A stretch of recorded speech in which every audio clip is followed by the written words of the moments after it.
This is Eyewitness News, the news leader, with Phil Lipoff and Michelle Charlesworth, Jessica Taff with sports, and Jeff Smith with the exclusive AccuWeather forecast. Now, Eyewitness News, Sunday morning. Welcome back. As real estate prices dropped dramatically across the nation, New York City resisted the trend, but not anymore. Joining us this morning with the climate of the real estate market is Claudia Saez-Fromm, COO and co-founder of Mark David Real Estate, a New York City-based real estate company. Thanks for coming in to talk to us about this. Thank you. Let's talk about the rental market first. Okay. What is going on there? You say people are saving a little bit of money. They're saving money. They're taking advantage of all the incentives that are out there. Rents are 30% low right now. 30% lower right now? Right now. Wow. I haven't seen prices like this since 2002. Wow. Actually. Wow. Are there some neighborhoods that are giving you everything that people traditionally are looking for a lot less? Where are the hot neighborhoods right now? Financial Center has always been really hot and given people like the best prices. Upper Where East Side. specifically is it? Financial Center? We're talking about? Like the big doorman buildings. Battery Park City? Battery Park City. Families are really getting a lot, the biggest bang for their buck right now.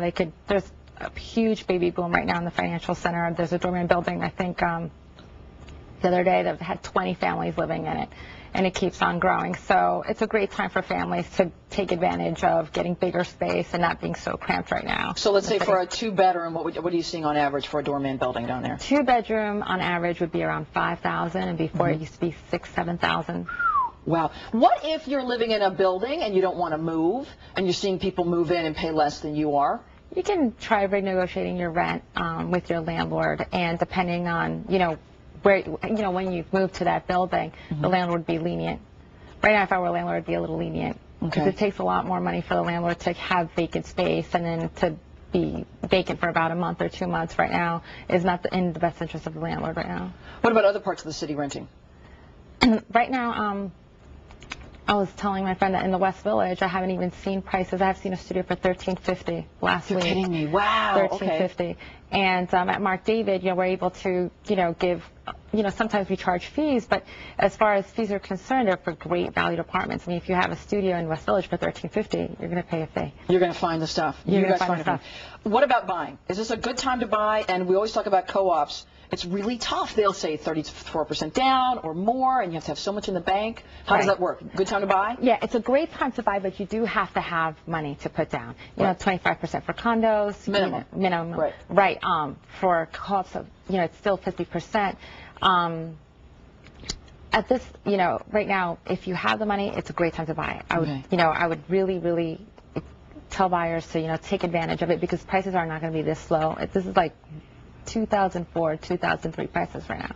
But to be honest, we're not talking about climbing out of this for the next year. I mean, should you wait another 6 months, do you think? I would buy within the 6 to 9 months.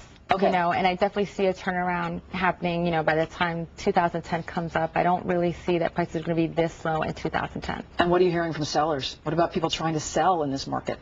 It depends. I mean, I want to sell myself. So we own a home. We own a new development, and we probably have to sell in a couple of years, and we have to sit tight. If it depends, what your reasons are for selling.